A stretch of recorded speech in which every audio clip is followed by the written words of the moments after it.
ఏం మాట్లాడుతుండవు నిన్న? నేను రైతు బంధు వేసిన, రుణమాఫీ చేసిన, పడ్డదో పడలేదో నాకు తెలియదట. నువ్వు ముఖ్యమంత్రి చెప్పరాశివా? పడ్డదో పడలేదో తెలియకపోతే నువ్వు ముఖ్యమంత్రి ఎందుకు? నీకు తెలియదా? కట్టుకొత్తే కేసీఆర్ ఉన్నప్పుడు టింగు టింగున ఫోన్లు మోగలేదా? హైదరాబాద్ లో కేసీఆర్ కట్టుకొత్తే కరోనాలో కూడా రైతుల ఫోన్లు టింగు టింగు టింగున మోగినాయి. రైతు బంధు బరాబరు పడ్డది. నువ్వు ముఖ్యమంత్రి నువ్వు పైసలు వేసినా అంటున్నావు.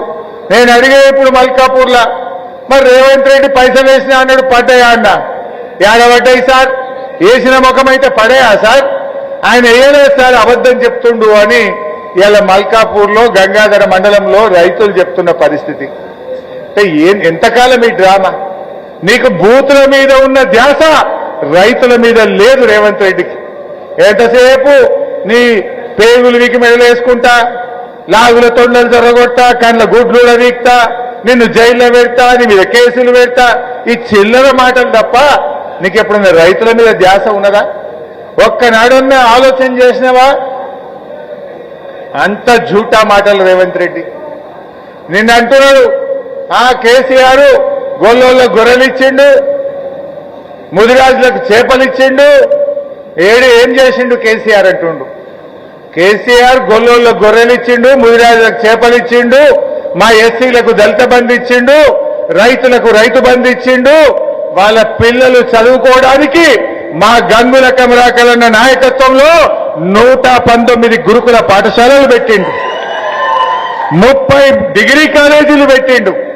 బీసీలకు ఒక్క డిగ్రీ కాలేజీ లేకుండే మా కమలాకరణ నేతృత్వంలో బీసీ ఆడపిల్లలు చదువుకోవడానికి 30 గురుకుల డిగ్రీ కాలేజీలు పెట్టిండు. ఒక్క సంవత్సరం బీసీలకు 119 గురుకులాలు పెట్టిండు కేసీఆర్. పిల్లల కోసం గురుకులాలు పెట్టిండు, తండ్రులకు గొర్రె పిల్లలు ఇచ్చిండు, చేప పిల్లలు ఇచ్చిండు, ఏం కావాలంటే అది చేసిండు. నీ ముఖానికి నువ్వు అది చేయలే, ఇది చేయలే. నువ్వు గొర్రె పిల్లలు బంద్ పెట్టావు, చేప పిల్లలు బంద్ పెట్టినావు, గురుకుల పాఠశాలలకు అన్నం కూడా చక్కగా పెట్టలు, పిల్లల్ని దవాఖాన్ల పాలు చేసినావు. కేసీఆర్ 1,67,000 ఉద్యోగాలు ఇచ్చిండు, నువ్వు అది కూడా ఇయ్యలేదు. కేసీఆర్ ఎవరికేం కావాలంటే అది చేసిండు. ఉద్యోగాలు ఇచ్చేటోళ్ళకు ఉద్యోగాలు తెచ్చిండు, పిల్లలు చదువుకోవడానికి గురుకులాలు పెట్టిండు, తల్లిదండ్రులు బతకడానికి గొర్రెలు ఇచ్చిండు, బీసీ బంద్ ఇచ్చిండు, చేప పిల్లలు ఇచ్చిండు, దళిత బంద్ ఇచ్చిండు, రైతు బంద్ ఇచ్చిండు, నీళ్లు ఇచ్చిండు, కరెంట్ ఇచ్చిండు, బంగారం వల్ల పంటలు పండించిండు. నువ్వేం చేసినావు? పంటలు ఎండగొట్టినావు, బీసీ బంద్ పెట్టినావు, గొర్రె పిల్లలు బంద్ పెట్టినావు, చేప పిల్లలు బంద్ పెట్టినావు, దవాఖాన పోతే కళ్యాణ లక్ష్మి బంద్ అయిపోయింది, బతుకమ్మ పండుగకు చీరలు బంద్ అయినాయి, రంజాన్ పండుగకు సోఫా బంద్ అయిపోయింది. కోతలు పెట్టుడు, బంధు పెట్టుడు, కేసులు పెట్టుడు, ఇంకేమన్నా ఉన్నదా నువ్వు చేసింది? ఏం ఉత్తరించినావు? నువ్వు చేసిందేమీ లేదు. ఇంకేందో నిన్న కొత్తగా పెట్టిండు 99 రోజుల పాలన. ఆ 99 చూస్తే నాకు వెనకట బాటా చెప్పుల ధర యాదికి వచ్చింది. ఏదో 299, 399, 499 అని ధర ఉంటుంది బాటా చెప్పులకు. ఈ బాటా చెప్పుల ధర లెక్కిందో 99 అని పెట్టిండు. ఏమున్నదా నీ 99 కథ? ఏం చెప్పుకొని బయలుదేరుతున్నావు?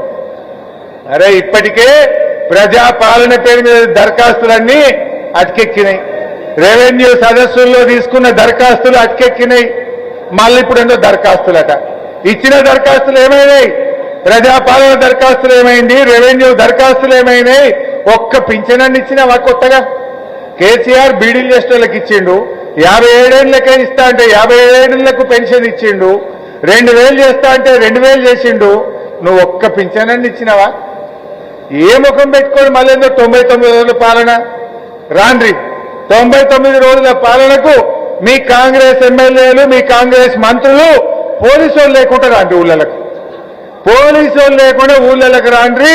నిజంగా మీరు ధైర్యం ఉంటే, మంచిగా పనిచేస్తే, మీ పాలన మీద మీకు నమ్మకం ఉంటే పోలీసు వాళ్ళు లేకుండా ఊళ్ళలకు రాండ్రి.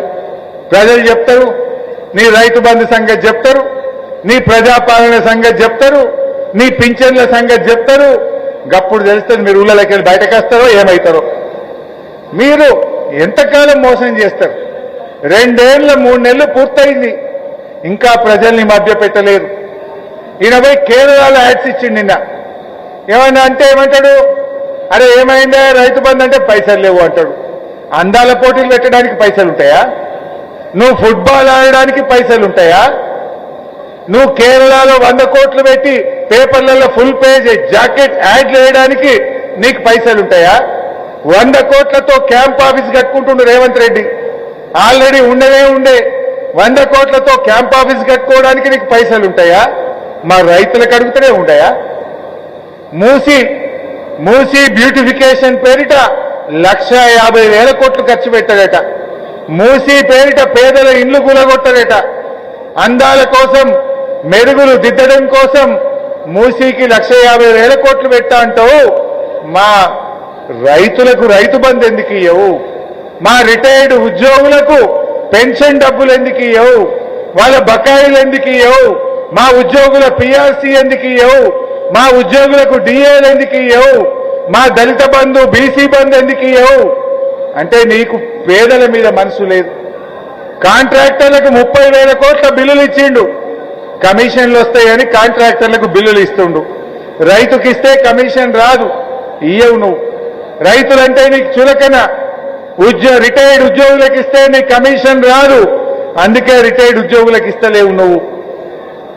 బడా కాంట్రాక్టర్లకు 30,000 కోట్ల కమిషన్ ఇస్తావు, బిల్లులు ఇస్తావు. 1,50,000 కోట్లతో మూసీ చేస్తా అంటావు, 1,00,000 కోట్లతో ఫ్యూచర్ సిటీ చేస్తా అంటావు. పైసలు లేక కాదు రేవంత్ రెడ్డికి రైతుల మీద ప్రేమ లేదు. పైసలు లేక కాదు రేవంత్ రెడ్డికి రిటైర్డ్ ఉద్యోగుల మీద ప్రేమ లేదు. పైసలు లేక కాదు రేవంత్ రెడ్డికి బీసీల మీద ప్రేమ లేదు. బీసీ సప్లాన్ పెట్టా 40,000 కోట్ల రూపాయలు ఇస్తా, బీసీలకు 42% రిజర్వేషన్ ఇస్తా అని బీసీలను మోసం చేశాడు. దళిత గిరిజనులను మోసం చేసిండు. అన్ని వర్గాలను కూడా రేవంత్ రెడ్డి మోసం చేసిండు. ఆయన ధ్యాస భూముల మీద, ఆయన ధ్యాస కమిషన్ల మీద, అంతే తప్ప రేవంత్ రెడ్డికి రైతుల మీద ప్రజల మీద ప్రేమ లేదు. కేసీఆర్ వ్యవసాయాన్ని నంబర్ 1 చేసిండు. వ్యవసాయమే మొదటి ఎజెండాగా కేసీఆర్ చేసిండు. రేవంత్ రెడ్డికి వ్యవసాయం లాస్ట్.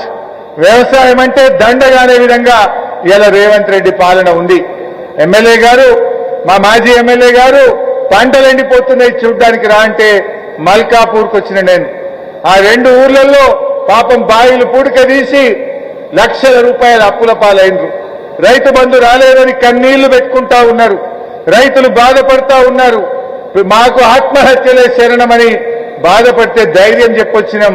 మీకు బీఆర్ఎస్ అండగా ఉంటది, అసెంబ్లీలో పోరాటమని ఆ రైతులకు ధైర్యం చెప్పే ప్రయత్నం చేసినాం. ఇప్పటికైనా మేల్కో.